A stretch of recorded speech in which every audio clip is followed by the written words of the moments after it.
essentially, what this is, to explain it a little bit better, is Honkai Impact 3rd is pretty much a multimedia series. So there's the game, which is most of the story. Then there's like different mangas that help add context and like cool stuff, and you know it. And then there's like happen to be some visual novels. I've only played this visual novel partway through. I have needed to actually dedicate, come back to this and dedicate the proper time to experience it in full.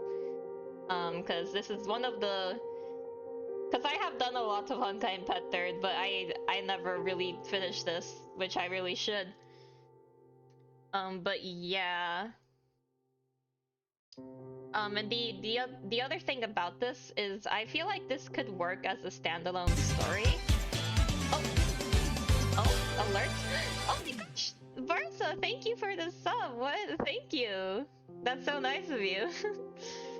Whoa, money for yummy food and stuff. This is so cool. But yeah, also. This right here, this is Einstein, and that is Tesla. You do hear correctly. It's the scientists. They are girls in this game. A lot of scientists, real world scientists, are girls in this game. They belong to this group called Anti-Entropy, and Anti-Entropy are kind of like. Well, okay, yeah, essentially there's this threat called the Honkai that evolves alongside humanity, and this threat, like, people do a lot of desperate stuff to try to fight it, but there are several main factions that have, oh my god, hi! Yes, but there's several factions and they all have their own philosophy for how to deal with the Honkai. Schicksal is very fishy. It's connected to the Catholic Church. They're not so religious in modern times, but they still have some weird stuff remaining. Anti-Entropy is basically exiled themselves from. They left Schicksal and started their own group, and they essentially use mostly technology to fight against the Honkai because they don't want to use human lives. But yeah, it is for the lesbians. It's true. This is true. Also, what's so bad about Entropy? Well, I want to exist forever. I do think that's the bad part. I want to exist forever. But yeah, I guess let's get started here. I'm gonna do my best to read along. Also, I hope the volume is good. But yeah, the car has finally stopped. The car door opens. Cold air rushes in, carrying with it the acrid stench of tobacco.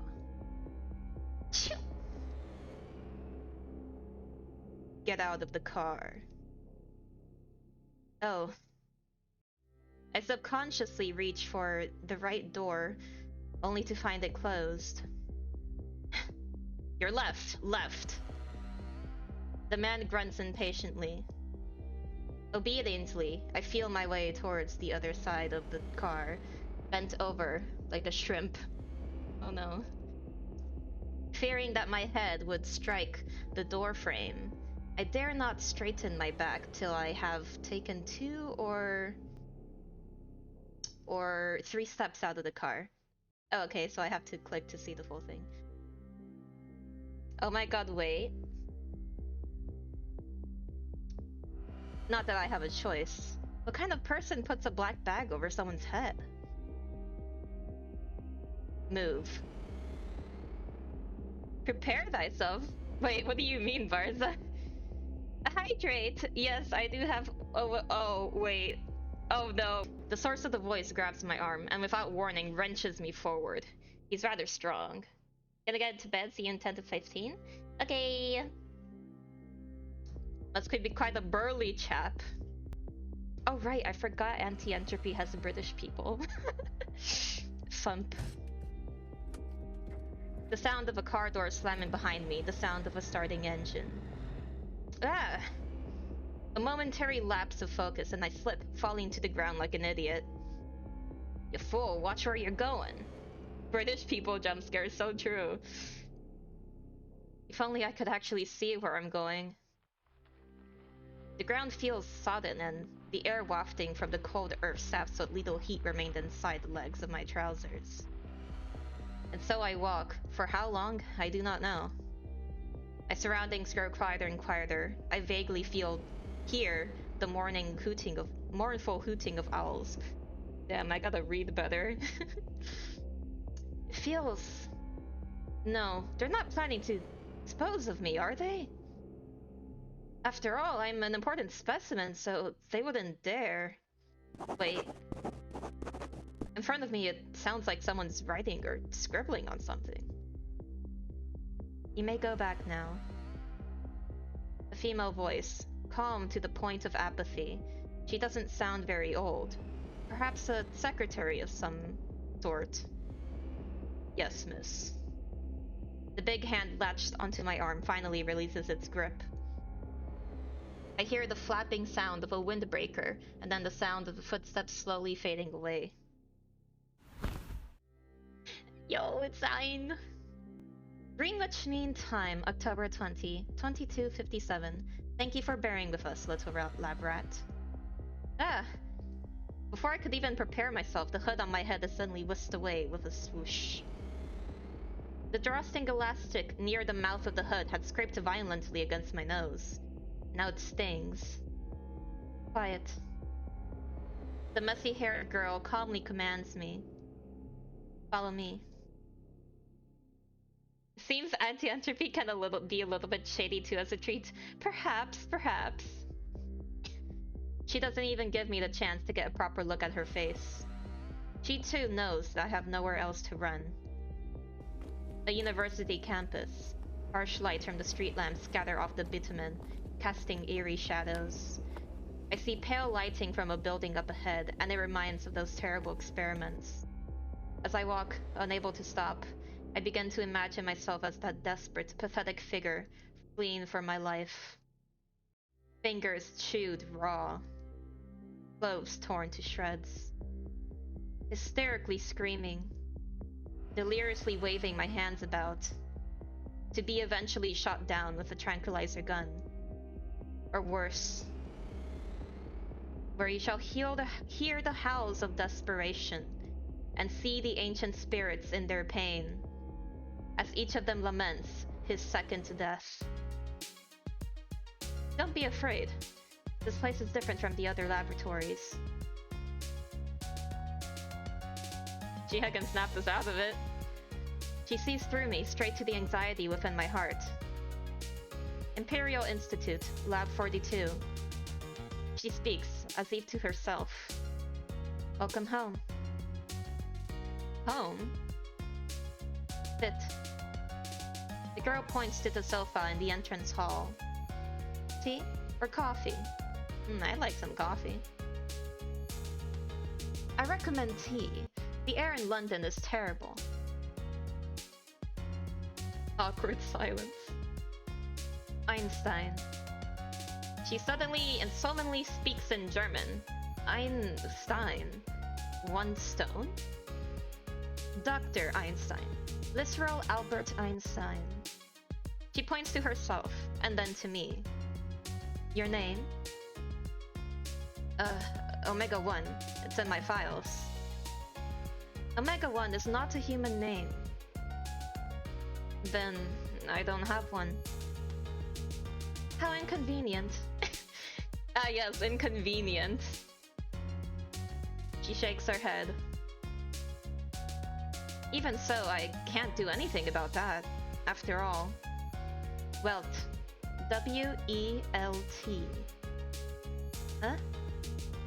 I feel this name is just right for you. Any name would do. Omega equals W. Welt equals world. Indeed, as an outcast of the world, to have such a name would be most amusing. Now then, let's go through your physical checkup, Welt. Okay.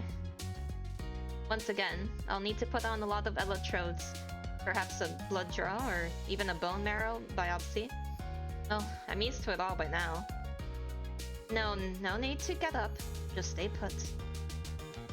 Show me your soul. Oh. Soul? Take off your shoes and socks. I need to thoroughly examine your soul. What for? It's getting very late. We should finish up and rest soon. Huh? One can precisely and intuitively determine the state of someone's health by looking at their soul. Also, the inspection process is rather quick. Just grab a toothbrush and brush you up a bit. That should do it. What the hell? Wait, you mean we can just calmly waltz off to bed after that? Correct. Your comprehension skills are remarkable. That doesn't make any sense. Indeed. Huh? Seeing Welt so depressed, Dr. Einstein decided she'd tell a joke to lift his spirits.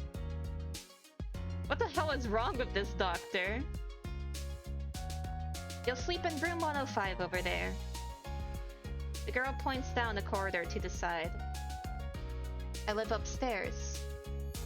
Oh. Good night. You can forget your past identity as the little lab rat.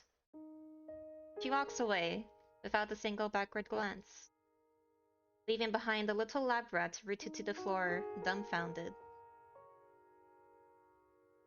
She's a little bit silly. The man named Welt couldn't understand what just happened. Ever since the day he started forming memories again, nobody else had so casually given him such a baffling degree of freedom, even though the day he started remembering was not that long ago. It was the same season 3 years ago, when he had first opened his eyes to a scene of chaos. Unfamiliar men and women were inspecting him, asking him all sorts of questions. Questions that one would only ask a lost child. What's your name? Where do you live? What's your nationality? It was a strange feeling. You undoubtedly knew all the answers, yet you could not congeal or solidify those answers in your brain. It was as if all the neurons that wove the sea of your memories are fried. I don't know. This was the one response that the young man could muster. He could still remember how to speak, yet he didn't know whether this was something he should be grateful for. German, English, Russian, Latin, even Japanese and Chinese. He couldn't remember how he came to understand so many languages. Who am I? He quite naturally retorted with such a question. We don't know either, the others replied. Then they unleashed a torrent of conversation as though they might have well been speaking to themselves. Schicksal, our destiny, a secret organization with a long history, the true masters of the world, the saviors of humanity. Honkai, the collapse, the one calamity that science has yet to explain completely. Since the dawn of civilization, it has polluted the human world, transforming peaceful creatures into terrifying demons. These monsters, or the Honkai beasts, in their alien plastic flesh, strike fear into us all. Myself, I, who lost my memory, was the sole survivor of a Honkai event. Its location was Berlin, where it had originated from some multi-storied building. My body, within this fortunate body of mine, hides a great secret. For the sake of saving more people, I must accept their plans for experimentation on my body. It is my only option. 1 month, another month, month after month, 1 year, another year after year, the young man codenamed Omega-1 was taken from one laboratory to another to repeat the exact same thing over and over again. To bear the unbearable, suffer the insufferable. Please cooperate with us. Please consider it for the sake of humanity. These are unavoidable side effects. A flock of lunatic scientists saving humanity and whatnot. It's all a load of hogwash. Did you not say that I am a fortunate survivor? Then why do I have to needlessly suffer through such manner of misfortune? The humanity that you repeatedly emphasize, who are they really? Where is your humanity? There were moments where I really wanted to just die and be done with it. If it wasn't for that chatterbox who kept checking in on me. To Omega. A good October to you. Time flies. This would already be my 22nd letter to you. Last time I had finished telling you the story of the Lady Saint, but before I seek new stories to regale, let's first discuss what is happening around us. I have already heard of the terrible incident in September, and I apologize on their behalf. Well, it just so happens that there is a new laboratory. I anticipate you will be able to transfer to it soon. Whether the circumstances will be more favorable than your previous lab, that I cannot say for certain, because from what I hear, the new person in charge is a lady with a rather earnest personality. However, I must inform you from the standpoint of Chickasaw, all the experiments you've been through have been for the continued survival of a certain species on this planet, one so-called Homo sapiens, hence your continued and necessary suffering. The world will always treat some people unfairly, and this is something none of us can really change. It has already been 3 years since the disaster in Berlin. The city has already begun its reconstruction. The people will slowly forget the horrors of that night. Yet we all know that at this present moment, a sinister power continues to grow and fester within the rift of space-time. It spared you back then, but it did not spare the others. If we are able to truly fathom the logic behind this phenomenon, then we Homo sapiens will be able to live up to our name, to use our sapience to conquer the natural world.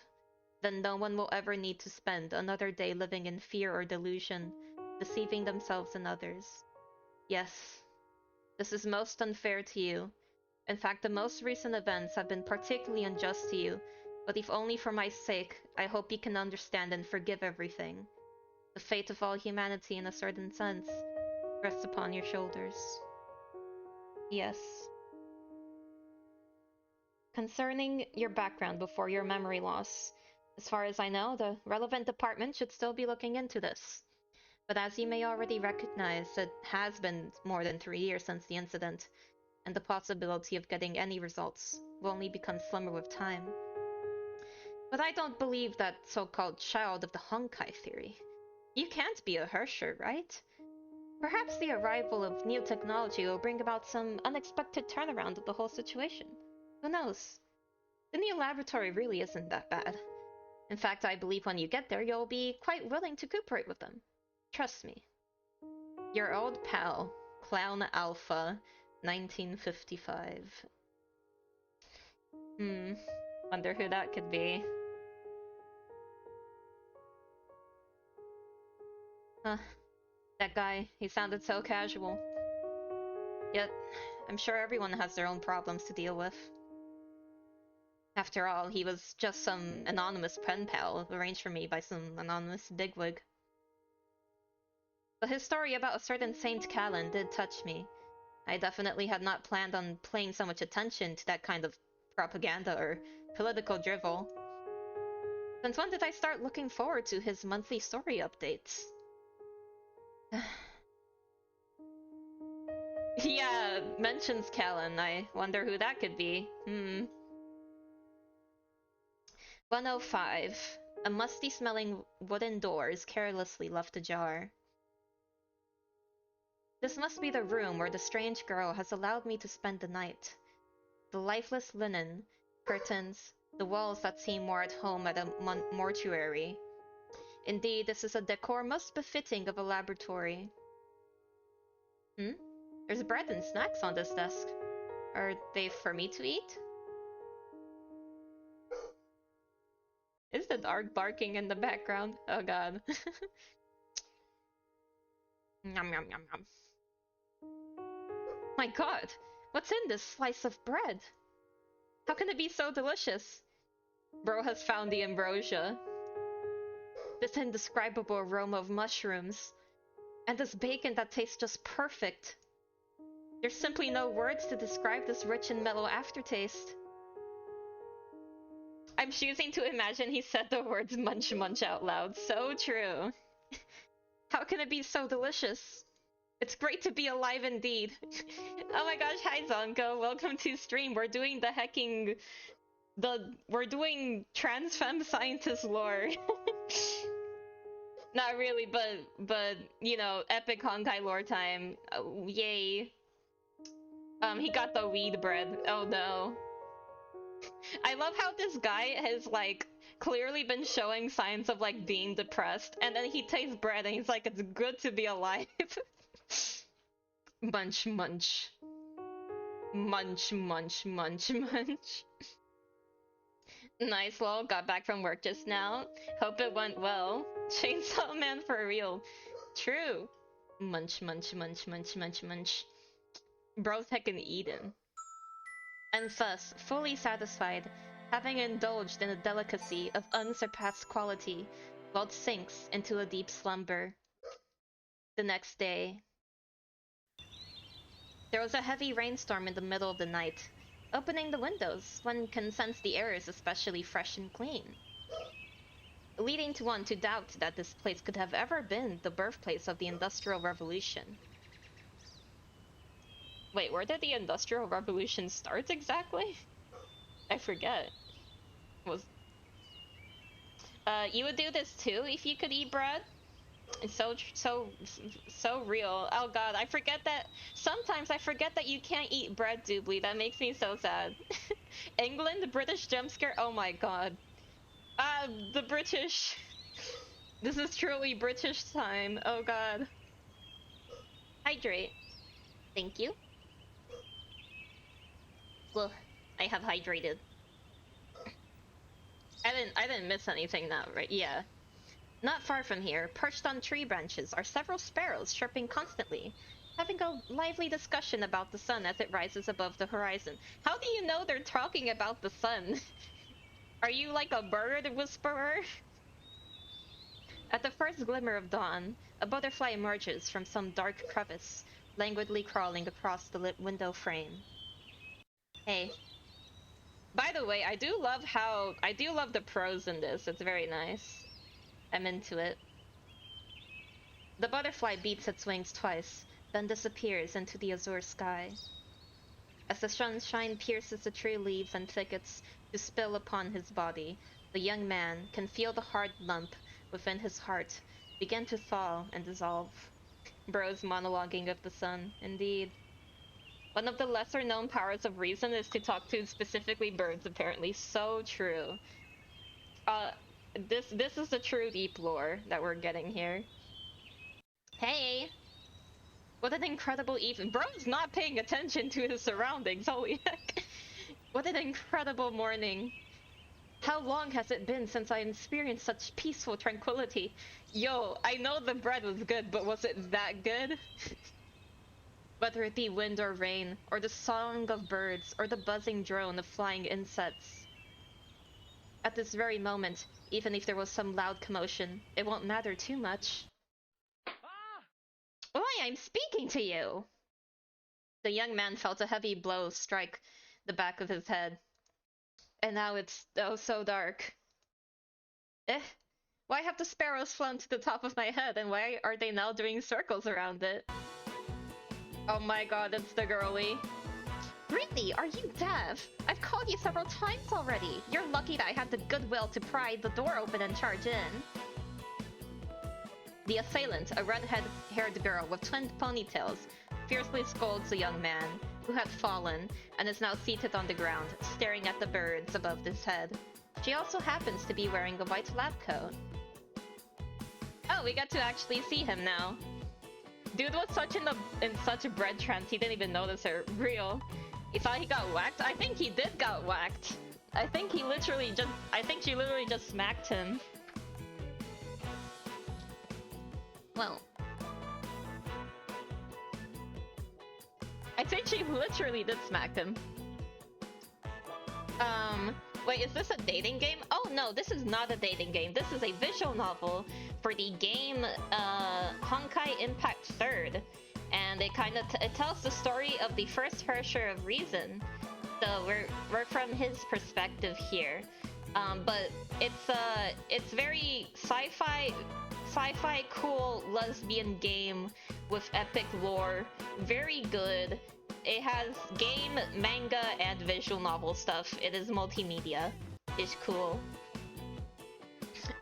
Anyways, you are? Huh? No one introduced me. As she reaches mid-sentence, the eyes of the twin-haired girl wander and fall upon the empty plate. Quietly, it sits on the only desk in the room. Twin Tails closes her eyes. With the utmost concentration, she brings her nose towards it and sniffs. Oi! You didn't eat something made of truffles, did you? Uh-oh. Truffle. The plate was originally filled with bread slices, mixed with some kind of mushroom. Is this truffle you speak of some kind of mushroom? The twin-tailed redhead rolls her eyes and almost faints. Some kind of mushroom? You're telling me that truffles are merely some kind of mushroom? Damn it! Doesn't that mophead idiot think so too? She has thus discovered that, beside the empty plate, there are also several other knickknacks of a suspicious nature, sitting on the desk. Confit, atomic fireball, dark chocolate. How can one mix truffles together with such cheap, inferior snacks? As she examines the sweets, she begins unwrapping and tossing them into her mouth. Girl calls them inferior and then proceeds to immediately eat them. That is, until she notices something in the corner of the room. Oh? What's this? A welcome card? It turns out that greeting cards are indeed inedible. Whoa, I didn't know that. The young man by the window suddenly screams in delirium. Huh? What trick are you pulling this time? The young man shouts incoherently as if he has given up all sense of dignity. Before long, he's collapsing his head in surrender, pulling himself into the shape of a ball. The young woman seems to have understood something. May I open and take a look? The red-headed assailant changed her tone, speaking as if she were an actor in a radio drama. Caught in a trance, the young man sees the illusion of a candle and a whip appear before him. Bro, what is bro on right now? To the most respectable Mr. Omega-1, greetings. Because I do not know your name, I will address you as such for now, and for this I am truly sorry. Why have you never been this polite with me? The manner of her comment is reminiscent of a jealous father-in-law. Oh, is this a letter that Ein wrote? From today onwards, you are a member of the Imperial Institute, Lab 482. Of course, our laboratory has nothing to do with the British government, but is instead an independent organization under the direct authority of Schicksal headquarters. Oh, okay, this must be before Anti-Entropy split from Schicksal. Got it. Unlike other laboratories, few not British. No British government involved. This is good. Unlike other laboratories, equipped with heavy physiochemical facilities, we are a research institution based on Galois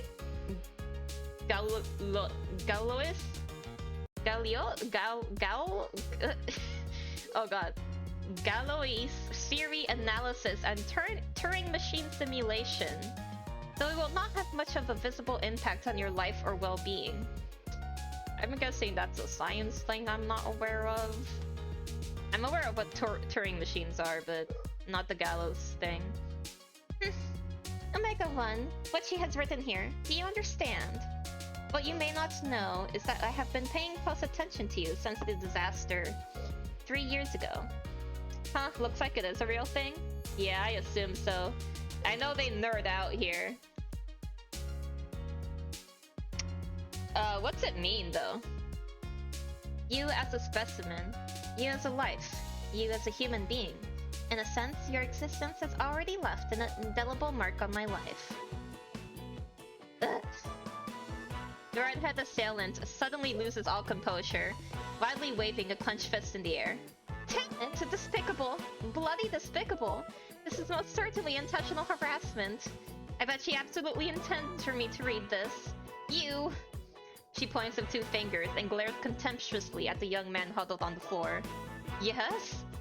Are you also familiar with this kind of saucy wordplay here? Besides research lifestyle, there can be no other hidden motives, okay? Of course. No matter what it sounds like, yesterday was my first time meeting her. The poor young man, now his face completely flushed, seems even less persuasive.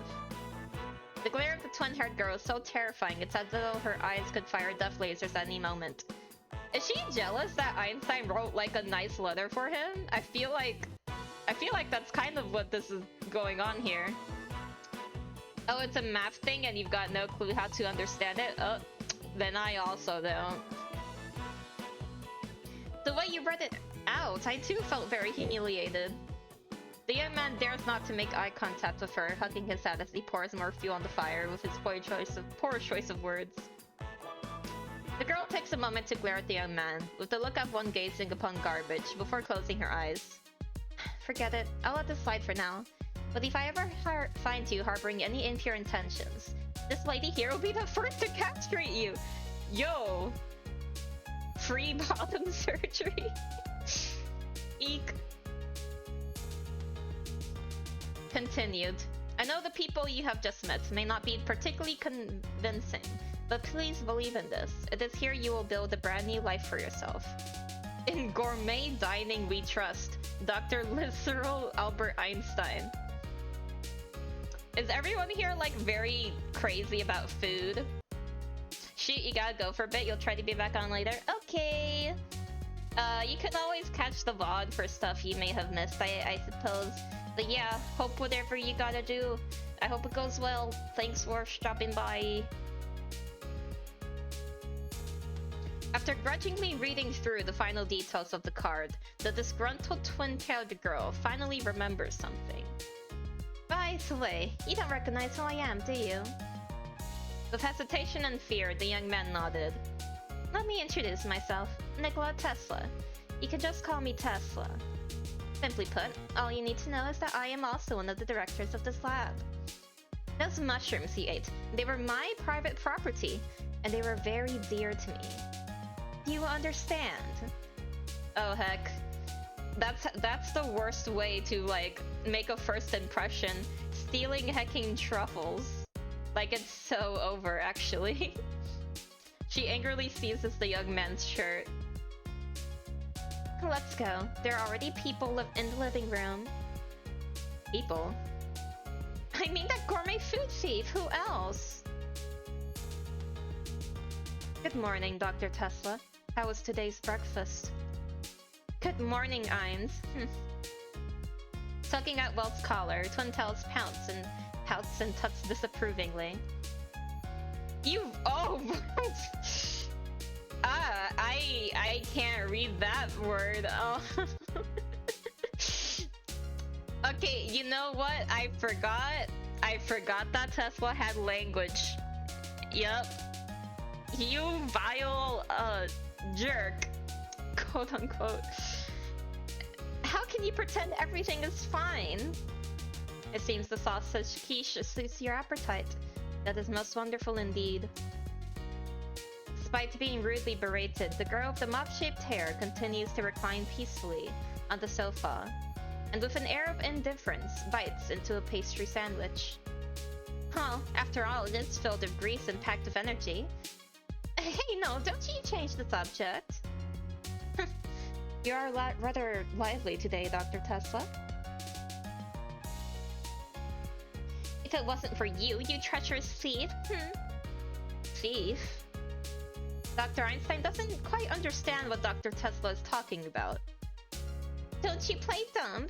That bag of truffles, it was you who took it from my room without my permission, wasn't it? Mophead immediately begins wagging her index finger back and forth, as though she had already anticipated her response. She's like, nuh-uh. Dr. Einstein would like to give a friendly reminder. Even if Dr. Tesla enjoys traveling to the trees for vacation, it does not mean that the bag of mushrooms is Dr. Tesla's personal property. Oh, let me look at the hint. Trieste is a port city on the border between Italy and Slovenia. Oh gosh, we have real city lore. Wait, Tesla is Croatian American? Huh. I opened a note about the city and I just learned something new about Tesla. Interesting. You say what? I got those truffles after much blood, sweat, and tears. Are you mistaken? Also, truffles are not mushrooms. You calling them that is a slight upon their honor. Wait, I thought they were mushrooms. What? Begrudgingly, Mophead lets out a long sigh. The truffles are purchased with laboratory funds. Naturally, they become public property. Any other questions? It's called a loan. I'll pay it back next time when I have the money. Make no mistake. Oh no. They're getting into financial arguments. If Dr. Tesla continues to persist her false claims, Dr. Einstein will have no choice but to report this embezzlement of public funds to headquarters. The corner of Tesla's mouth twitches a few times before she finally chooses to change the subject. This guy locked himself in the bedroom and just sat there in a daze. Made me think he was gonna commit suicide. Yo, Tesla! Yo, Tesla, chill. Who's thinking of committing suicide? Who? Do you know how many times I knocked on that door? Huh? Not to mention you have a history of depression. Sorry. For moments I was just daydreaming. Hi, also, welcome back, Barza. Forgive him, Dr. Tesla. You're being too anxious.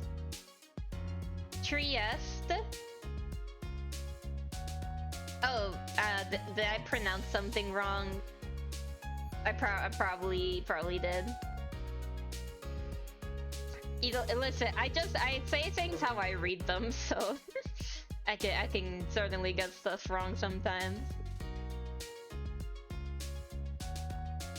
Einstein licks the salt granules from her fingertips. Oh, she just like me for real.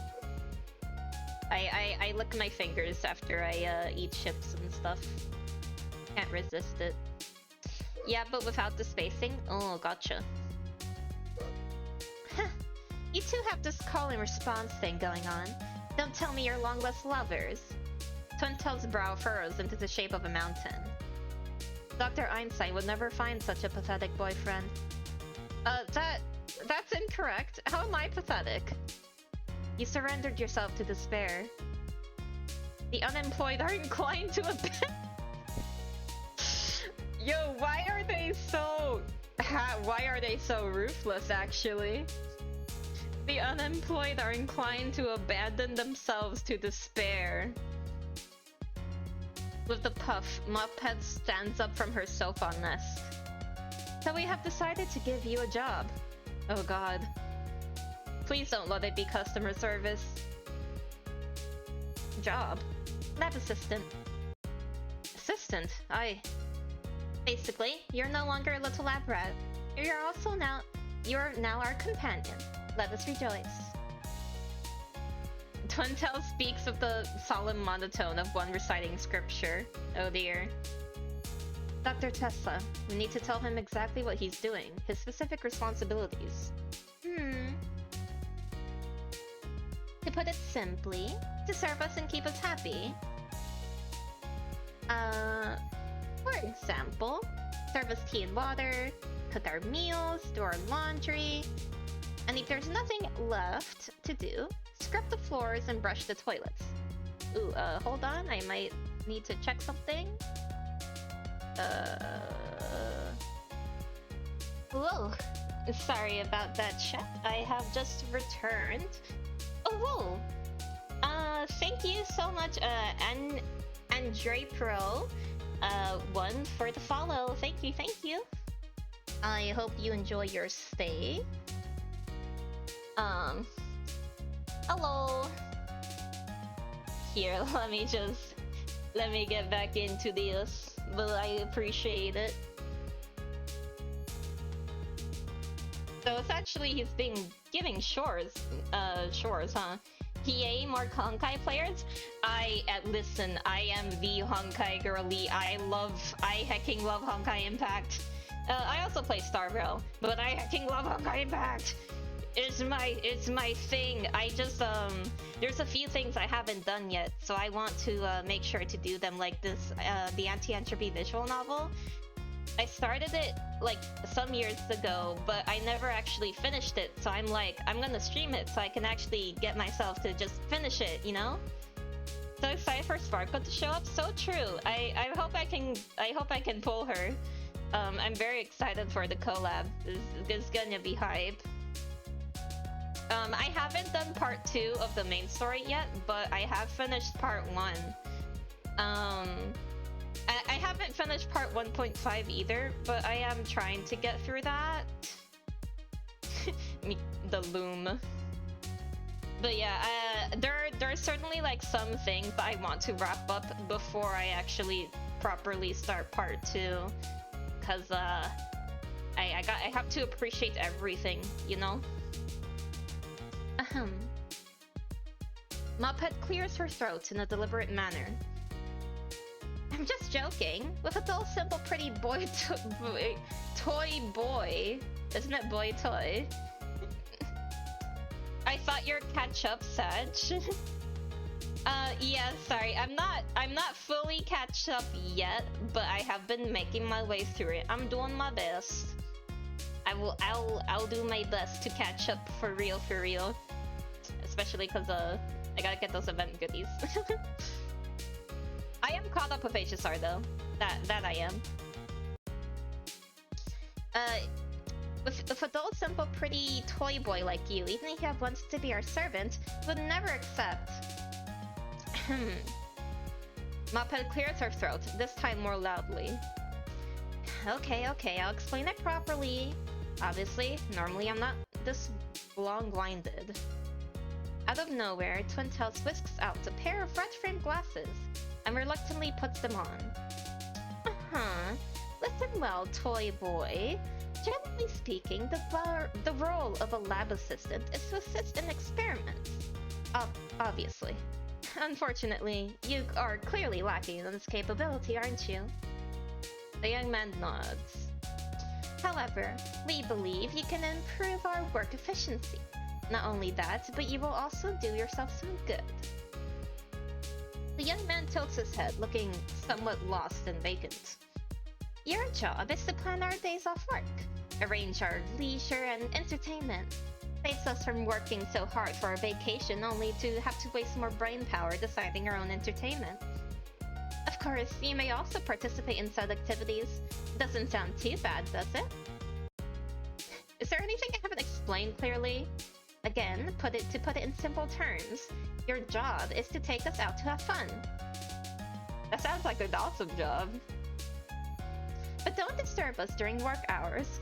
Go idle by yourself in the library, or just go for a casual stroll around the place. But don't go strolling so far as to make this organization think you're gonna escape. We don't want to have to deal with the plainclothes coppers. Oh god, not cops.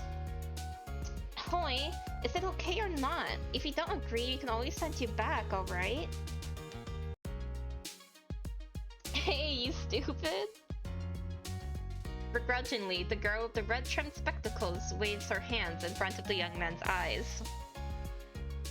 Dr. Einstein believes that Welch is simply going through a state of shock and astonishment at the news. Mr. Roll? Are you some troll from the Lord of the Rings? Stop using Dr. This or Dr. That to address us! It's getting very annoying. Wait. Who's Welt? Is it this little boy toy? Mr. Roll, don't tell me that's the name you gave him. Wait, was it me you were referring to as little boy toy? Oh, bro was not getting it. Okay, I got scared. I saw the loading icon pop up, I'm like, uh-oh. Oh god. The Imperial Institutes, what's this? Ah, I see. Misinformation. Alright, let's see. So Einstein speaks in third person. It looks like he or she likes to speak in third person, yeah. Haven't been driven out of it. She's a little quirky, though. Having been driven out of the house by that violent red-haired girl, the pitiful young man now wanders aimlessly around the college. A college of close to 70 years of history. Okay, okay, hurry up and get out and get used to your surroundings. Don't you dare come back before noon. Oh, thank you for the hydrate. Wow. He can't fathom why, but even though she is also a member of Shixol, the feeling of being so cruelly treated by this girl, it doesn't seem that unpleasant to him. Even now I'm having such mixed up thoughts. The Imperial Institute. In this institution, there are not only low-rise detached buildings like Lab 42, but also several tall, towering buildings with mottled peeling walls. Close by, the pastel green dome of the Queen's Tower is covered with dust and rainwater trails, producing an inexpressibly ugly color and luster. It is as if, even on such an uncommonly clear day, it felt the need to mock and remind people of the irksome air pollution that occurs every other weekday. Having been accustomed to the spotless environs of high-end research labs, the young man named Welt feels oddly comforted by what could be considered as the landmark equivalent of a washed-up celebrity. Although there is no personal freedom in the absolute sense, at least this omnipresent and omnipotent organization has chosen to loosen up for a moment. Well, maybe.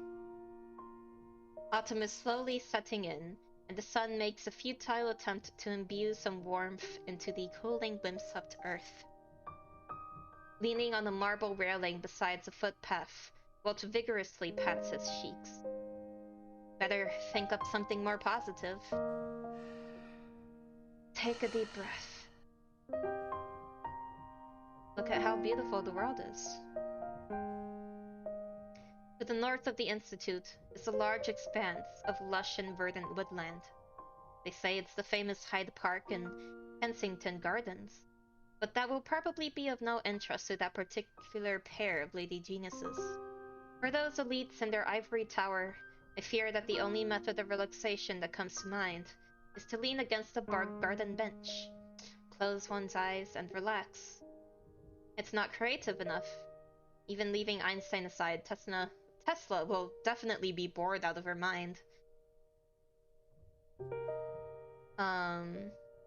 Oh, did it skip something slightly?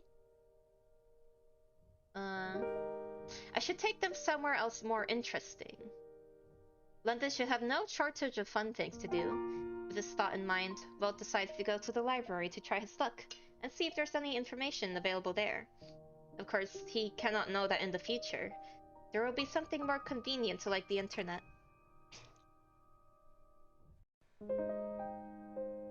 Oh heck, we pre-internet here? Yes, we are. Oh heck, wait. Is that Welt Yang's dad? I think it is. Hello. Well, Joachim at this point, but you know. The librarian is a frivolously dressed man, wearing a striped short-sleeved shirt and gold-rimmed glasses. A blonde man in his 30s, he opens the conversation with a strange foreign accent. Sir, may I ask, do you want to borrow some books? Oh god. Oh no, it's making me read out an accent. This is going to be so bad. Oh no. I apologize in advance, chat. Walt feels he can't quite handle this weird man with his weird accent. Excuse me, are there any books on travel or travel guides here? Travel guides? It's the kind of book that introduces you to interesting things in London. That does not really ring any bells. Mr. Gold-rimmed Glasses regrettably throws up his hands. Would you like to go directly to the newspaper reading room for a look? I'm very sorry, but books like travel guides and the Yellow Pages, our library doesn't really have any of those. Or perhaps it is better to say those are completely beyond our hunting range. Mr. Goldring's spectacle puts on a fake smile mixed with a pained expression, leaving Walt to feel that he himself was the weird one now. I wasn't really expecting much. I ask, where's the newspaper reading room? If I explain it to you directly, you may not get it. Better come with me. Thanks, and sorry to inconvenience you. This guy, although he seems a bit pretentious, he does seem like a good person after all. Hold up. Mr. Goldring's spectacles. Do you have to call him that every single time? Is about to lead the way when he suddenly stops as if he remembers something. May I ask, do you have a library borrowing card? What is it? Sorry, no, I do not have a library card. Oh, that may complicate things a little. I'm a new assistant with Lab 42, so... What? Lab 42? That's right. Walt doesn't quite understand why Mr. Golden Glasses has suddenly become so serious. Oopsie daisies, well. Dr. Einstein, that old geezer. Is he keeping well these days? Eh? Old geezer? What are you saying? How can the doctor be an old man? The words old geezer are so startling to Walt that his jaw almost falls off. My apologies. Recently there have been scams going on around the school, so we need to stay vigilant. I'm really sorry to have deliberately put you through a test just now. Dr. Einstein had specifically ordered me to, but at that time she didn't have your photo, so... Mr. Golden Glasses shrugs his shoulders while he continues to smile in his usual manner. To be honest, this method of testing people is really her own suggestion. No problem. I'll get you your research assistant's library card right away. You may borrow whatever book you want. He nudges his namesake further up the bridge of his nose, while he continues to smile in his usual manner. The Times is too serious, and the Financial Times completely unsuited for his purpose. But it is within the pages of down-market tabloids like the Daily Herald and the Daily Mirror that he finds some items of interest. At noon, Walt returns from the newspaper room, reviewing his notes in one hand, while consulting the borrowed street directory in the other. The British Museum, the Great Russell Street, the National Gallery, the Trafalgar Square, the Future District, the Casino in Chinatown, Leicester Square. Starting with tourist attractions should at least get me at least a passing score, right?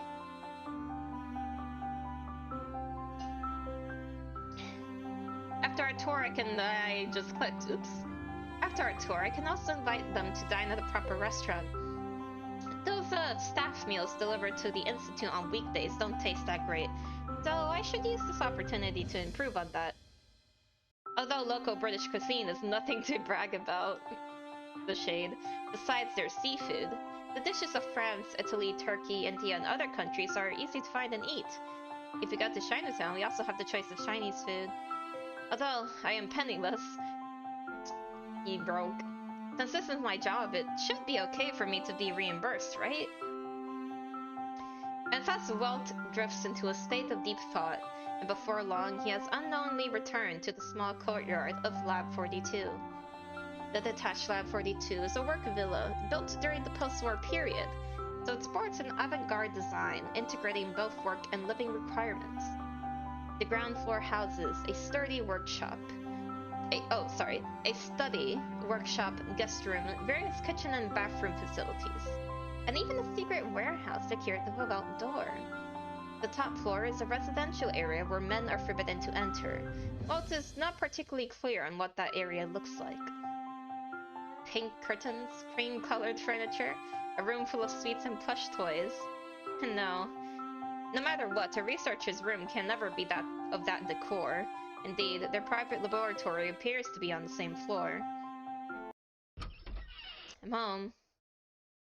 Gently opening the villa front door, the young man politely greets an empty living room. He has maintained this odd habit for as long as he could recall, so much that Shikso had seriously investigated the possibility of him being Japanese. Well, You came back at the right time. Huh? Unexpectedly, from an overlooked corner behind the living room door, the girl with the mop head emerges into the open, closing a book. Did I scare you? No, you didn't. That's good then. How has your information gathering been going? Not bad. London really does have many places of interest. Mophead's expression is cold, and she doesn't seem particularly satisfied with the young man's response. So, what's for lunch today? And with this understatement, she casually tosses out a rather universal and time-honored dilemma. Huh? For lunch, I want to have something interesting nearby. Any tips? This morning, he had been preoccupied with just a literature search, and had not conducted any on-site field visits. The young man breaks out in a cold sweat. As a newcomer to this place, how could he possibly figure out what restaurants are worth visiting? Can't answer, I see. The girl confirms with a blank expression. Embarrassed, the young man shakes his head. Lunch, your treat. With such indifference, the girl casually metes out her punishment. I've made a mistake. The young man bows his head, feeling despondent, feeling himself to be so very useless. Food is really important to these people, huh? It's okay, I understand. I can love food. At this moment, not to mention how, but it is as though she had expected him to pluck stars from the sky on her behalf. No, you'll only be cheated of this month's allowance, that's all. Huh? What? Am I not just setting you up to fail and get scammed? How could you even have time to do a pass over the entire Kennington district? The girl gently mocks and pities the fool who had just been the target of her own teasing. Oh no. Today we shall have pasta. Ooh. While speaking to herself, she takes off her white coat and throws it onto the sofa. Tesla is still sleeping in, and we need not worry about her. It is normal for her type to be awake or asleep at any time. There are snacks in the fridge. We also have a microwave oven, no problem. In this rare instant, the young girl blurts out everything she needs to say in a single breath. With one hand, she picks up her purse, and the other she pulls on the doorknob. No matter. Today is your first day. Please do not think I'd be so easily angered. She takes out a key and begins to lock up the front door. This is the W&A Museum. Wait, did I just say W? That was a V&A Museum. Reading. That is the Holy Trinity Church. With her messy swaying hair and an expressionless demeanor, the young lady continues her guided tour alongside the young man. Those not familiar with the situation would probably mistake them for a pair of long-lost siblings, somewhat estranged. The A is an initial for Albert, from my own name. Huh? Fooled you? Guess I didn't really fool you. Oh wait, that expression is so cute. She's got like a little pout. I love that. Also, I just noticed she literally has E on her hair clip. Huh? Forget it. It's just a silly coincidence. Oh, what's the note say? Prince Consort Albert, full name Francis Albert Augustus Charles Emmanuel, was Queen Victoria's husband. Oh. I will not retain this information. As in the same conversation they repeated several times already, from the Royal College of Music to Princess Gardens to the Science Museum to the Natural History Museum, she wouldn't be finding this all that enjoyable, would she? It seems like it's already been half a year since I've taken such a long walk. The girl lazily stretches and speaks without looking back. Work has been rather busy as of late. The young man does some quick mental estimates and realizes that the pair had only walked a little over a kilometer. Every day... Oh, she yawned. Every day I work roughly 3 to 4 hours. The young woman does an even lazier yawn than before. But isn't that just a half day of work? So, clearly you don't understand what I mean. It is possible that when it comes to a brain-taxing occupation such as a scientist, working for 4 hours is already tiring enough. But in the previous labs, those people were undoubtedly working day and night, weren't they? Here we are. While the young man is mulling over his confusion, the rough mess of hair beside him comes to an abrupt stop. Fey Concerto. Didn't we say we're gonna have pasta? Well, here's an Italian restaurant. The girl points to the tiny blackboard at the entrance of the restaurant. The names of the dishes on it are indeed Italian. But what is an Italian restaurant doing with such a name? The decorative artwork, bottles of champagne, shelves of dessert. Despite bearing a corny name like Cafe Concerto, the place does indeed look like part of an Italian restaurant. The young man and young lady sit down at the table. The interior feels pleasantly warm, so the pair immediately take off their coats. Oh yes, this art is cute. I rather fancy that strawberry cake. Just that one. That'll be enough. I'll have... Wait, didn't he say he wanted to eat pasta? That was just a figure of speech. But...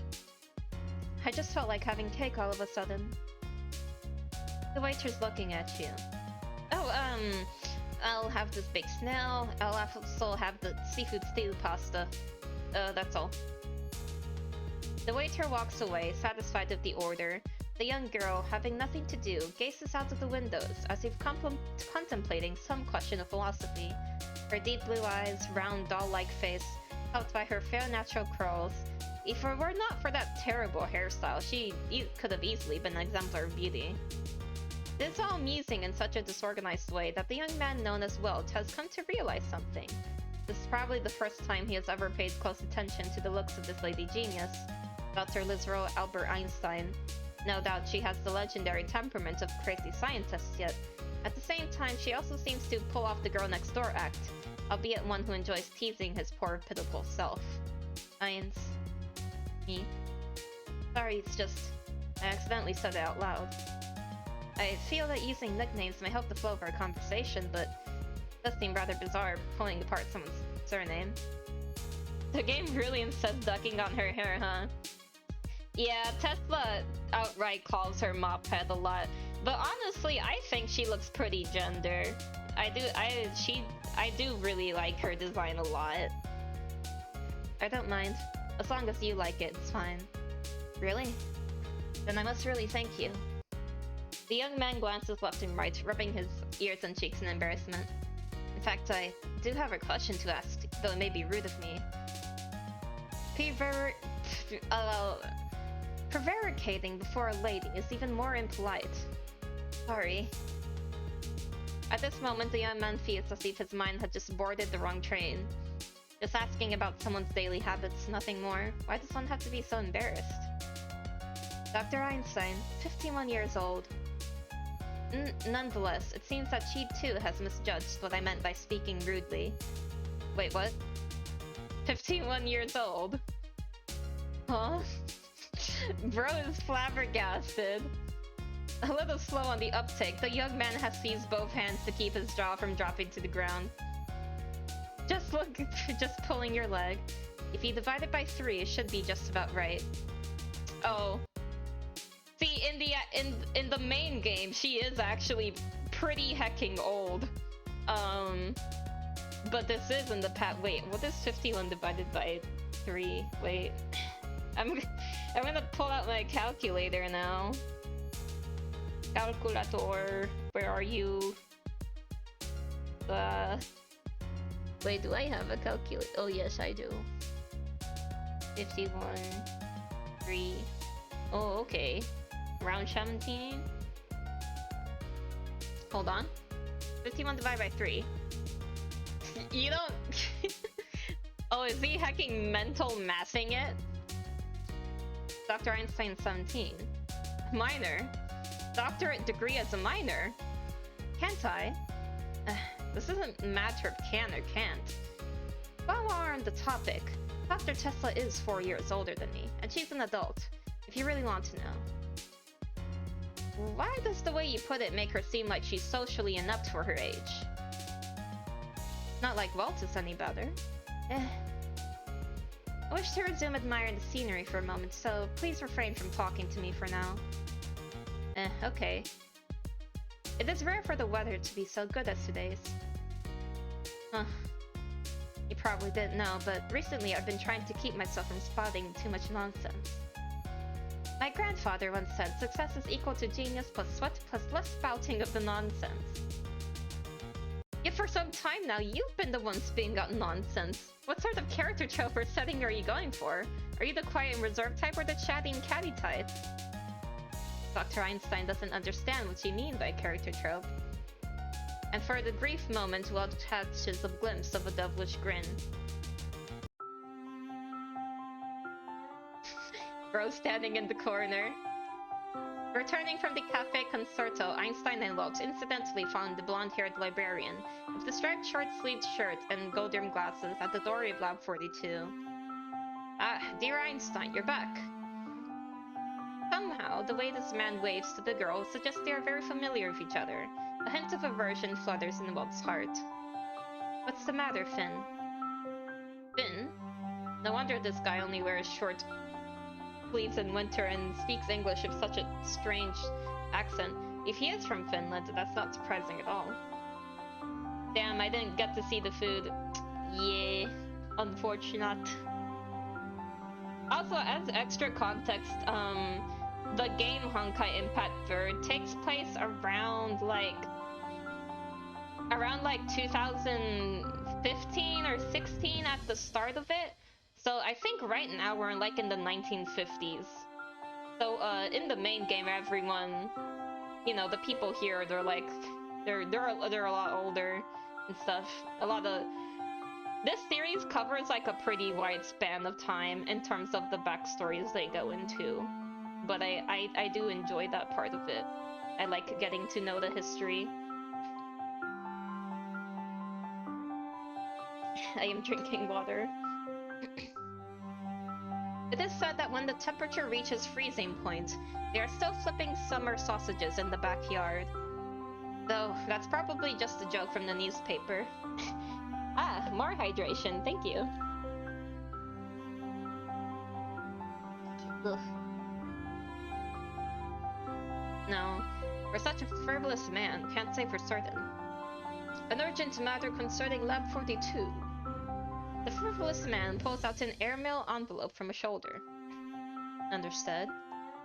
Her enthusiasm waning, Einstein reaches for the letter with her left hand, while fumbling for the keys of her right. They sent a telegram earlier today informing us that they wish you check it out as soon as you receive it.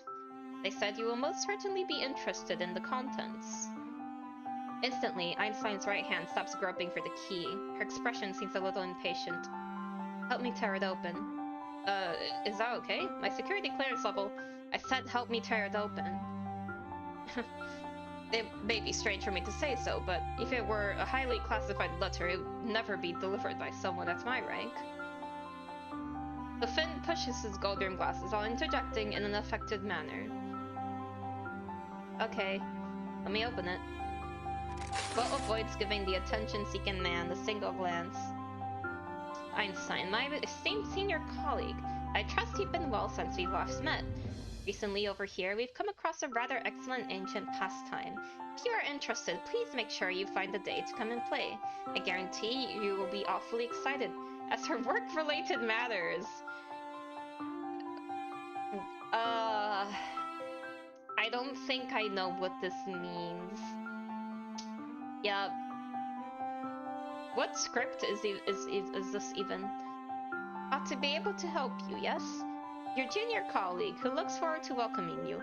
Oh, oh god. Wait, I'm going to be so embarrassed. How do I say... Schrodinger. Oh my god. I'm going to die. I'm going to crumple up. Oh, she's in Montana. It is a curious situation. contents of the letter seem rather carefree and casual, but they contain some rather cryptic code. Why did she so specifically? To Walt's surprise, Einstein solemnly hands the papers back to the Finn. Schrödinger is here too? Yeah.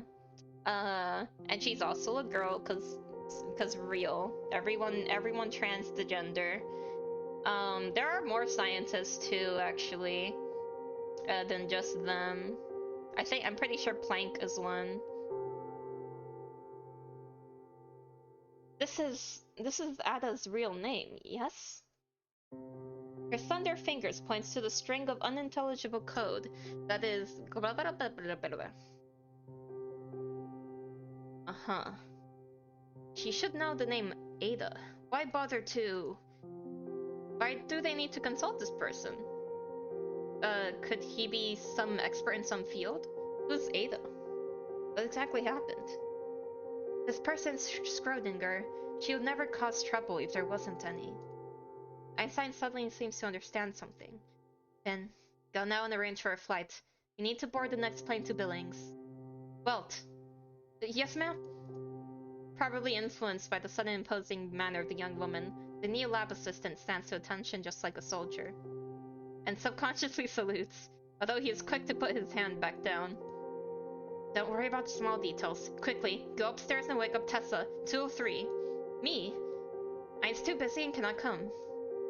Ignoring the dumbstruck Welt, Einstein opens the front door of the lab, then bolts towards the corridor on the right side of the ground floor.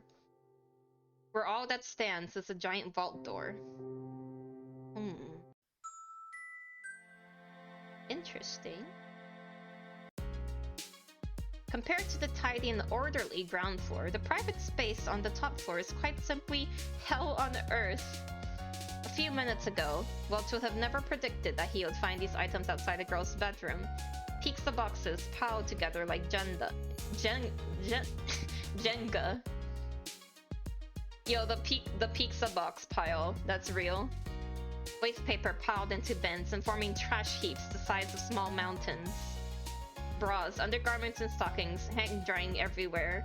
Mysterious electronic devices discarded and tossed against the corner, their surfaces covered in dust. Oh no! Yo, get like a compressed air can or something, girl.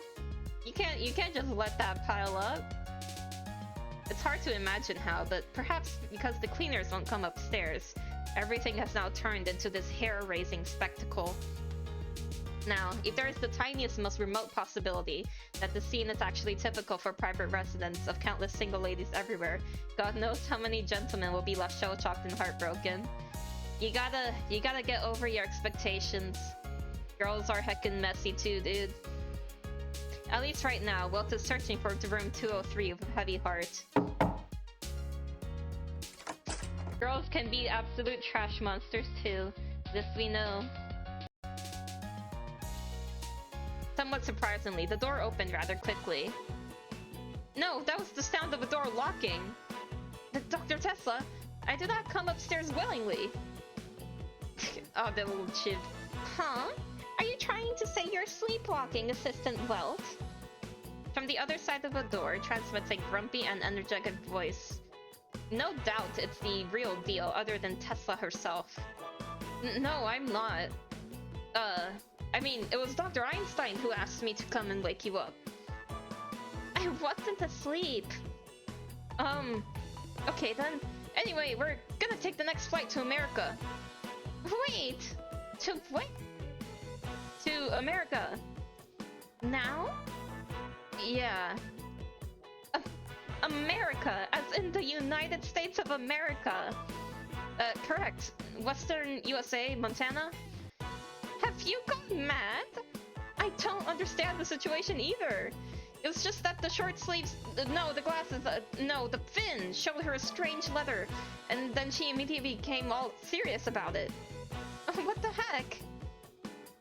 The letter said something about fighting some ancient pastimes, and some words I didn't recognize. Ah, that's right, the sender's name was, someone's got what was it? Schrödinger. Yeah, Schrödinger is from Schrödinger. Planck, that old hag, once again using her own students to pick up fresh meat. Huh? You don't need to know. Clearly she's mine. Clearly so is Lab 42. Clearly. The topic is starting to sound a bit too dangerous, so Welt, standing outside the door, can only cover his ears and keep mute as a mouse. But the dreadful ringing and clattering of her shrill voice continues incessantly, piercing through the door into his eardrums. Alright. Clatter scatter. The poor young man had fallen into a pile of pizza boxes and is now sprawled onto his back, eyes glazed, mouth agape. The door had swung open without warning, startling Welt, who unfortunately backpedaled onto the pizza boxes, and without much force slipped and fell. But that is not the most important thing. You pest! Did your fall give you brain damage as well? Move aside! Dr. Tesla, it's not yet summer outside. Huh? What are you talking about? I meant that you what? You stuttering fool, move! You're wearing only a nightgown right now, aren't you? And with a muffled sound, Welt's welt comes crashing down, instantly transforming into a sea of white. Bro has transported to the vehicle. How? Welt is seated in the front row of a temporarily borrowed Volkswagen Beetle alongside the driver, the fin of the gold-rimmed glasses. Welt lightly touches his head. Sure enough, it now sports a bump. But having said that, my life is still intact. Perhaps that alone is worth a 3-day holiday. Oh, they're so pretty. Wait, what kind of drink is that? Is that like orange juice? Squinting at the back seat through the rearview mirror, Walt spies the source of his suffering, using her compact mirror to calmly draw on her lipstick. Walt can't understand how such a person is capable of tossing her own living space into complete shambles. It's even messier than Einstein's hairdo next to her. Stop making fun of her hair. I love her hair. Dang, Walt got bonked. He got hecking obliterated. And in a hurry, she had almost forgotten to change her clothes before they departed. But perhaps more difficult to understand is this.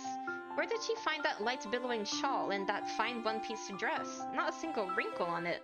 Anyone who has seen those Jenga stacks of pizza boxes will be certain that this girl must have a 4-dimensional wardrobe. No, it should be the other way around. Who's ever seen this lovely cute girl before me would never believe she in fact lives in a pigsty, right? The young woman in question, who now appears to be rather neat and fresh on the surface, begins to put away her mirror, while hurriedly averts his gaze. Out of the corner of his eyes, he notices that the corners of the Finn's mouth curl briefly into a sly smile. Stick to driving the car. Hey. Just as Walt was beginning to feel miserable, Einstein hands him a document wallet from the back seat. Is this for me? Walt takes the paper wallet. Inside there appears to be several small hard-bound booklets. Open it and have a look. You'll need them later. One of the booklets is a passport. The wallet also contains a work permit of the Imperial Institute and some documents needed to guarantee movement through the immigration. Walt Joyce? Printed on the passports is one such name. Half familiar, half foreign. Ah, Joyce is a surname taken from an author. Do you know Ulysses? Oh yeah, like by that one Greek author? Wait. Oh. No, this is different. A novel written by Irish modernist writer... Oh, was I thinking of like the Odyssey or something? By Irish modernist writer James Joyce in 1922. The novel chronicles the daily life of the protagonist, a distressed Dubliner. Oh, I see. One of the top 100 English novels of the 9th century. Interesting. Ulysses, you mean the Latin name for Odysseus? No. Well, I shouldn't have expected you to know that. Just pretend I never asked. Anyway, make sure you remember the name she gave you, and avoid giving yourself away in front of customs. Giving myself away? Wait, is this document forged? After all, the name Weltz was just made up by Einstein not long ago. Well, it depends how you look on it. just pretend it's an official certificate issued by a civilian without explicit permission. Yeah, I think that's illegal. What kind of justification is that? Look, it's something we can't reveal. But if you start acting all weird, our righteous friends of justice from Scotland Yard will start investigating and asking difficult questions. And I do not particularly welcome that idea. Isn't Scotland Yard a criminal police organization, not the Home Office? Gosh, how could an amnesiac like you remember something as obscure as that? Who planted such ideas in your head? I just mean the police, okay? Any police. Relax. Just remember your name, and you'll be fine. What now? None of your damn business. Hey Finn, what did you do with your son? Son. For the brief moment, Welch was unable to parse the exact meaning of this word in his brain. It's fine. I've already called his school. Not the first time Joachim has been put in such a situation. He'll be okay. Oh my gosh! Yo, the future Welt. The lore. Joachim. Seems like that's the name of Finn's son. Wait, son? So in other words, Mr. Goldern Glasses here, he has a son who's already attending school? What are you doing blanking out again, you blockhead? Hurry up and memorize your name! If a karate shop, Twin Tail strikes Welt's head at the exact spot where the lump is growing. Dude, you're gonna give him brain damage, just stop! Most certainly a deliberate and targeted maneuver. How could you be sure I wasn't busy doing that just now? Idiot. You're obviously envious of Finn the family man, right? Ugh. Miss Yang. Huh? Henrietta Yang, a young and promising archaeologist, a beauty of mixed German-Chinese heritage. She's the Finn's wife. However, she's also a very busy lady who can only be at home for around 10 days a year. How about you also try raising a child by yourself? Oh. Actually, everything's gotten much better after he started going to school. Anyway, my wife's work is valuable and deserving of our support. Whatever. Your top priority now is to memorize your name and your surname. Every single letter. Don't you dare think about anything else. There'll be plenty of time to do that on the plane. Twin Tails grips the back of Welt's collar and fiercely exhorts him with those menacing words, before purposefully turning towards the mop-haired girl seated beside her. But that said, is it still that hard to get anyone to do anything with me? Even if it's in such a boring place as an airplane? What now? Last time you didn't play with me, instead read the book all by yourself. As if your time is simply too precious to keep me company. Poor Welt. Yeah, poor Welt. Muppet stares expressionlessly into Twin Tail's eyes. This time we're sharing a double room.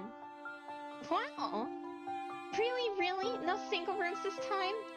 That's fantastic! I love you, Literal. Love you to death. Cute? But only if you promise to dress properly after drinking alcohol and taking your bath. Such a tease. How could that possibly be true? Wait, so what I saw before was really... Before the poor young man in the front seat could react, he was already clutching his head, groaning, and falling back into his seat. Well, shut your trap! Wait, what? Did she not get dressed because she'd been drinking the night before or something? Oh god. Oh my god, it's airplane. First leg from London to New York. 8 hours. Then transfer to a flight in Chicago. 2 hours. Then the final leg to Billings. Another 2 hours. This does not include the time spent waiting to board or change flights, which will be considerable despite the fact they are the VIPs. With the expectation of such a long journey, the roar of the jet engine is even more sleep-inducing than usual. Especially when the scenery outside the window is an endless monotony of vast ocean. Oh, anyway, you're gonna get to sleep? Okay, bye-bye, Barca. I hope you have a good rest. Thanks for coming to stream. It's always nice to have you. Sleep well.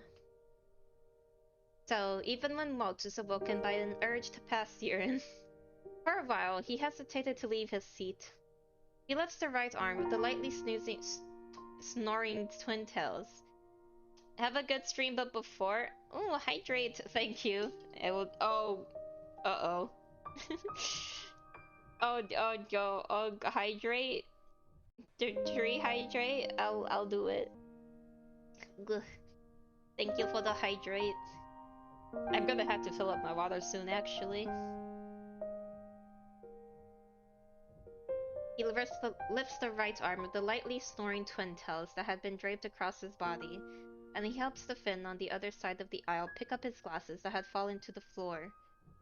Only after stepping into the aisle does Walt notice that, among the travelers sleeping left and right, Einstein is still awake, sitting by a window and reading a book in the light.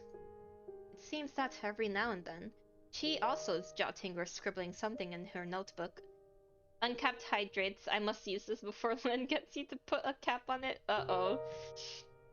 I'm gonna have to, I'm okay with leaving it uncapped for now, but if someone drops like 100 of them, I may have to add a cap. See, the actual dangerous one, though, is if someone, redeems 100, like, weightlifting things, because that would actually probably kill me. Going to the restroom for a while. Understood. The messy-haired girl wrote on a slip of paper and held it up with her hand. Oh, did I miss?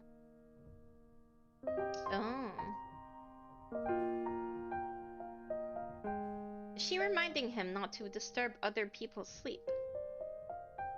Feeling embarrassed, the young man decides to get on with it and move towards the restroom. At this moment, no one is waiting in the queue, so Walt is quickly able to address his particular physiological need. Wait, this game has choices? What the hell? Why isn't Ein taking a break? Not taking a break. When in Rome, do as the Romans do. Walt decides to hand her back a note. I'm just reading something quite interesting. It is written on the note passed back to him. The temperature in the cabin becomes a little cold, and the young man cannot decide whether he should put on a coat. Naturally, Twin Tails is still sleeping blissfully between the two of them. What is it? Riemann conjecture. Have problem? All nons... Oh god. ah, math. All non-trivial zeros of the analytic continuation are on the line 1.5 plus t. Damn, I wish Maddie were here. What is this? Absolutely no idea. Not surprising. And people who lack knowledge of complex functions will find it hard to understand. You only need to know that it can be considered the holy grail of the entire mathematical community. Really? Holy grail? For example, if it holds true, the generalized Riemann conjecture, Goldbach's conjecture, can be easily proven. Do you know what Goldbach's conjecture is? No, I don't. Any odd number greater than 5 can be expressed as the sum of 3 primes, and any even number greater than 2 can be expressed as the sum of 2 primes. All in all, sounds impressive. Do you want to solve these conjectures? No, I don't. They're completely beyond my abilities. Moreover, my main business is not mathematics, it's just that Raymond had a great influence on me, that's all. Was he your math teacher? You could say so. He certainly didn't know me, and it was impossible for him to know that my general theory of relativity was based on his Riemannian manifolds. Riemannian manifolds, huh? After all, he was a historical figure from more than 100 years ago. He was dead by the time my grandpa was born. It takes a young man a while to digest the general meaning of that statement.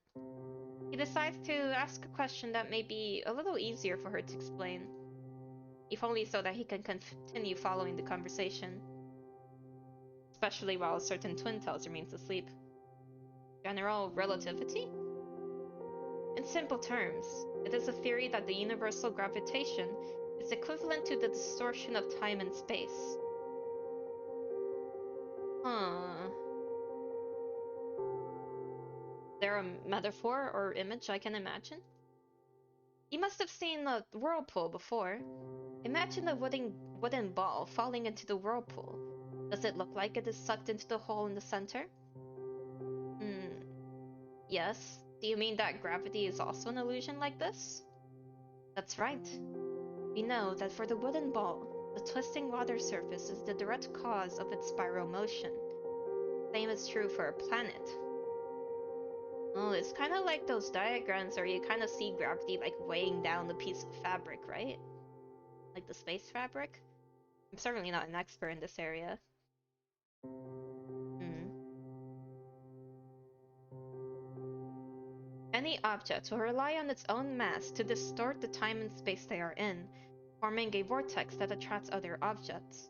Gravity is just a manifestation of this distortion. Imagine that the surface of the Earth is full of such ripples, and our planet is surfing on it. This feels like some kind of philosophy. Physical theory without mathematical notation is philosophy. That is why Sir Newton's masterpiece is called The Mathematical Principles of Natural Philosophy. I haven't read that book. You won't find it easy to understand. The mathematical notation of that era is itself indecipherable for most modern readers. Indecipherable? Speaking of which, what was that weird text in Schrodinger's letter that I couldn't read? A name. The name of an information processing device from 50,000 years ago. The context of this sentence is so unexpected that Walt remains perplexed for a while. What? The other party simply draws a line silently under the words information processing device. 50,000 years ago, so it must be from the previous era, no? So, what is an information processing device? Imagine a librarian made of machinery, or a library with automatons as its administrators. Automatic machinery? 50,000 years ago? From your perspective, just treat it as a cliffhanger, a taste of things to come. Please tell me now. Too much trouble. Please. Someone will tell you in due course. Someone whom I reckon will not be afraid of this inconvenience. So please spare me the trouble. Oh, this is so mean. Of course I am. Yes, now that I think of it, I find your tone pathetic. The young man had no choice but to stick out his tongue. Your response in kind. While doing so, she also takes the note back from him. Let's use this opportunity to attend math class. Are you serious? Also, I don't blame her for not wanting to explain that previous era lore goes heckin' crazy. Of course. Do you know how to prove arrow up pi I in quotation plus 1 equals 0? I don't know. How could I know? Oh, should we start with the fundamental theorem of calculus? No, since I need to teach you, maybe it's better to start learning Dedekind cuts. At this point, I think we're better off just starting from the very basics of set theory. I choose to sleep. Okay, then I can read more books by myself. Oh, cute. And as she passes the note, the girl sticks out her tongue with an even more innocent expression. It is as if she is saying, "Want to chat with me? You're 100 years behind." Damn. I love this expression though, it's so good. New York International Airport. Due to the flight spanning 5 time zones, one can still see the afterglow of a setting sun here. Even though it has been 10 hours since lunch. Ooh, who are these? Gah. Dr. Einstein, Dr. Tesla. Two strangers rudely interrupt Walt's reverie. Excuse me, who might you two be? The Finn stands vigilantly in front of the two ladies. Dr. Einstein, we should not have met before. This middle-aged man has a deep voice. Lot feels as though he too had heard this voice before. What can I do for you? The mop-haired girl responds motionlessly as if they had never been acquainted. The old man hopes this will be of use to you. The middle-aged man takes a scroll case from his leather briefcase and hands it to the Finn. You're an expert in ancient manuscripts, right? For the time being. Then you should recognize this. The Finn opens the wooden box dubiously and pulls out a tattered piece of parchment that appears to have only been recently restored. Aramaic. Judgment Day Sacrifice Song. Could this be the Dead Sea Scrolls? Did you recognize it? Not bad. This is part of the scroll that has never been released publicly. I hope that the secrets within will be useful to your research. So, the Overseer, what exactly does he need us to do? Uh-oh. What's Otto up to now? Nothing. The old man just hopes to give Lab 42 a hand in their research, that's all. In other words, he has high expectations for our research this time, yes? Of course. He looks forward to reading your thesis. Okay, I understand. The point of our activities here is not to let the North American branch monopolize the results, right? To muster people and mobilize resources for such a trivial reason. Relations between the European and Northern American branches must be quite sour indeed. Yes, here's a souvenir. Please kindly accept. The middle-aged man no longer pays any attention to Tesla, but instead takes out a box of luxurious-looking chocolate from his leather briefcase and hands it to Einstein. Ooh, Chucky? Damn, I wish I had some Chucky.